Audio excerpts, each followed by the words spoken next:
শুরুতে ক্যামেরায় মুখ দেখাতে না চাইলেও এক পর্যায়ে কথা বলতে রাজি হলেন তিনি। জানালেন 46তম বিসিএস প্রিলি পরীক্ষার আগের রাতের বিস্তারিত। 46 বিশেষের প্রশ্ন সাজুদুল ইসলাম সাজু আমাকে মোহাম্মদপুরে পাঠালো। মোহাম্মদপুর থেকে আমাকে একটা বাসায় নিয়ে গেল। বাসায় নিয়ে যাওয়ার পরে ওখানে আমাকে সকালের দিকে 200 মার্কের এমসিকিউ দিল। ওইটা আমি পড়লাম। পড়ার পরে হলে গিয়ে দেখি কমন পড়ছে। আচ্ছা, কত টাকা পিলিতে কত টাকা গন্ডক হলো? 1 লাখ টাকা নিয়েছে। এই সাজুই হলেন পিএসসির কর্মচারী সাজেদুল ইসলাম, যার মাধ্যমে মাহমুদুলের মতো অনেকেই পরীক্ষার আগের রাতে প্রশ্ন পেয়েছেন। মাহমুদুলের বক্তব্যের সূত্র ধরে খুঁজে বের করি আরেক শিক্ষার্থী রুবেলকে।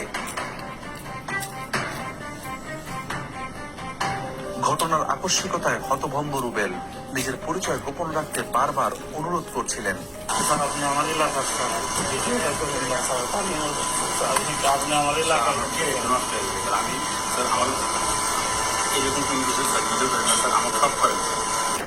কিন্তু আমরা ওই রাতের বিস্তারিত তার মুখেই জানতে চাই। মাহমুদুল ভাইয়ের মাধ্যমে ওইখান থেকে আমাকে নিয়ে গেছে আইডিবির সামনে। তো আইডিবি থেকে ওরা আবার গাড়িতে করে মোহাম্মদপুর নিয়ে গেছে।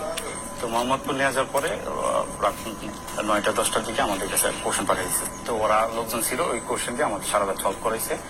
তো তারপরে সকালে আমাদের ছেড়ে দিয়েছে। পরে বলে আমরা অ্যাডমিট কার্ড নিয়ে যার যার এক্সাম সেন্টারে চলে গেছি। পরে আমরা পরীক্ষার হলে ওই অ্যারাউন্ড 160 মতো কোশ্চেন কমন পাইছি বিসিএস এর। তার মানে সবগুলো সেটের প্রশ্নই পড়ানো হয়েছিল শিক্ষার্থীদের, যাতে যে কোনো সেট থেকে প্রশ্ন এলে উত্তর দিতে পারেন তারা। কতগুলো প্রশ্ন পড়েন? 1000+ 1100-1200 মতো স্যার। সব যত যেগুলো সেট হয় সব সেটই পড়াইছে। স্যার ওখানে স্টেটমেন্ট কিছু লেখা ছিল না স্যার। আচ্ছা, কি হাতে লেখা ছিল না? না, প্রিন্ট করাই ছিল, বাট ওইখানেও জাস্ট খালি কোশ্চেন গুলো ছিল, আর কোনো কিছু ছিল না। আমার সাথে 2 লাখ টাকা কন্ট্রাক্ট ছিল। পরে আমাকে নিয়ে গেছিল। আমার ওই রুমে স্যার 8-9 জন স্যার। ওই বাসায় কত? ওই বাসায় স্যার 100 জনের মতো স্যার। চুক্তিবদ্ধ শিক্ষার্থীদের প্রশ্ন পড়ানোর একটি গোপন বুথেই খোঁজ মিলল শতাধিক শিক্ষার্থীর।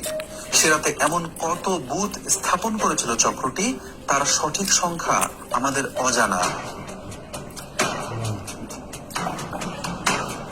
মাহমুদুল ও রুবেলের মতো আরো 6 শিক্ষার্থীর নাম পরিচয় নিশ্চিত হয়েছে টিম সার্চলাইট, যারা প্রশ্ন পেয়েছিলেন। শুধু কি প্রিলির প্রশ্নই ফাঁস হয়? প্রিলিমিনারির 4 সেট তারা পাইতো, লিখিতরও 4 সেটই তারা পাইতো। পড়াশোনা সারা রাত পড়াশোনা করে সকালবেলা পরীক্ষা দিই। বিশেষ পরীক্ষার আগে, বিশেষ করে 33তম এবং 34তম বিশেষ পরীক্ষার আগে নোমান সিদ্দিকী ক্যান্ডিডেট জোগাড় করতেন। জোগাড় করে পরীক্ষার আগের রাতে একটি নির্দিষ্ট জায়গায় রাখতেন, মিরপুর 10 নম্বরে, যেটাকে বলতো বুথ।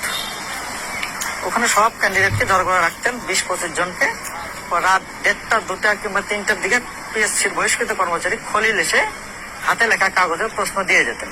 আর সেই প্রশ্নগুলোই এই ক্যান্ডিডেটগুলো সারা রাত ধরে পড়াশোনা করে সকালবেলা পরীক্ষা দিত।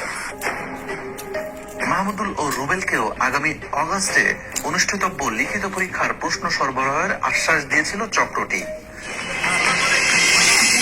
নজর দিতে হবে আসামিদের আদালতে দেওয়া জবানবন্দিতে। সেখানে 33তম বিসিএস এর প্রিলি এবং রিটেন পরীক্ষায় প্রশ্ন ফাঁসের মাধ্যমে বেশ কয়েকজনকে ক্যাডার বানানোর কথা স্বীকার করেছে চক্রটি।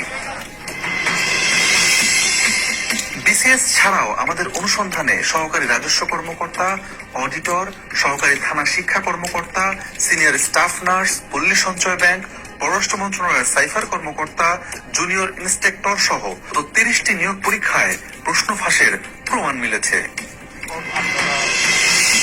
বিসিএস সহ বিভিন্ন পরীক্ষার প্রশ্নপত্র ফাঁস নিয়ে পিএসসির চেয়ারম্যানের মুখোমুখি আমরা।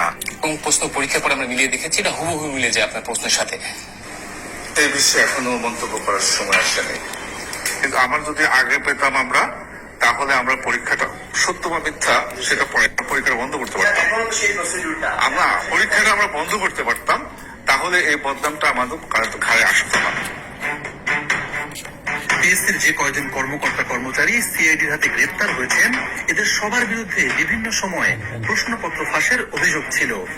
সেই সব অভিযোগের কয়েকটি সত্যতাও খুঁজে পেয়েছিল পিএসসি। হাতে গোনা কয়েকজনের জন্য